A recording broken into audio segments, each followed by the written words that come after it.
안녕하세요. 뉴스 비하인드입니다. 현재 미국과 중국은 패권 전쟁이 진행 중입니다.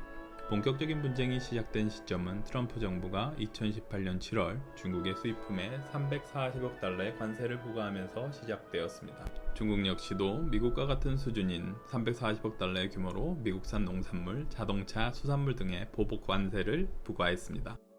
이에 다시 미국은 화웨이, ZTE 등의 모바일 통신업체의 부품 수출을 금지하였으며 중국은 미국 농산물 수입 중단 등으로 맞대응하며 무역전쟁의 수위를 높여갔습니다.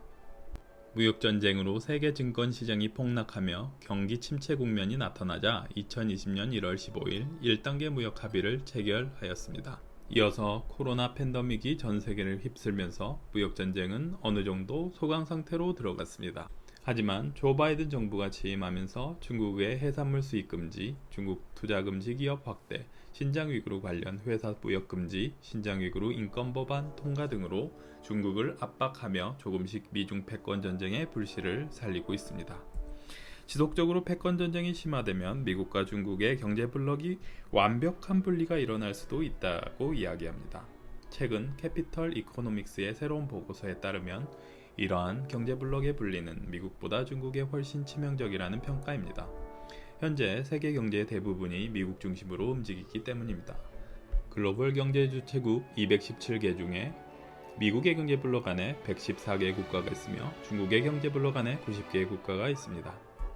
인구로서는 중국의 경제 블록의 국가들이 더 큰 비중을 차지하지만 GDP로는 미국의 경제 블록 안의 국가들이 68%나 차지합니다. 중국의 경제 블록의 국가는 신흥국이 많으며 미국의 경제 블록의 국가는 선진국의 비중이 많다는 이야기입니다.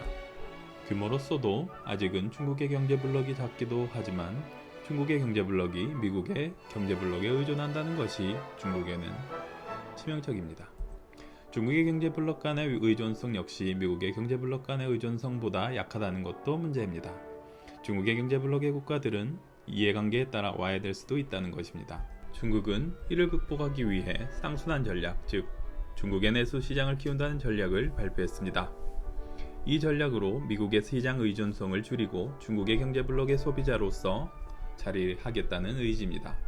쌍순환 전략으로 중국의 소비 시장이 커져서 중국의 경제 블록이 커질 수 있는가 역시도 지켜봐야 하는 부분입니다.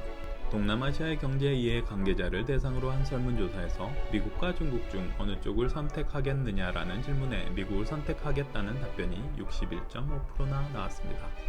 문제는 미국을 선택하겠다는 답변이 2020년보다 7.9%나 올랐다는 것입니다. 그렇다면 중국의 또 다른 경제 확장 산업인 1대1로 사업으로 중국의 경제 블록의 확대가 이루어지는가 본다면 1대1로를 참여한 국가들의 평가가 좋지 않고 반중국적인 여론 역시 발생하고 있는 것이 현실입니다. 지속적으로 미국은 중국의 수출에 활력을 줄이고 중국의 확장 역시도 지속적으로 억제할 것입니다. 중국이 계획대로 중국 경제 블록의 소비 주체가 될 때까지 기다려주지 않을 것입니다. 물론 아직까지는 양국이 서로의 이해관계로 인하여 무역이 지속적으로 이뤄지고 있습니다. 하지만 미국의 지속적인 압박으로 점점 디커플링이 심화될 것으로 보입니다.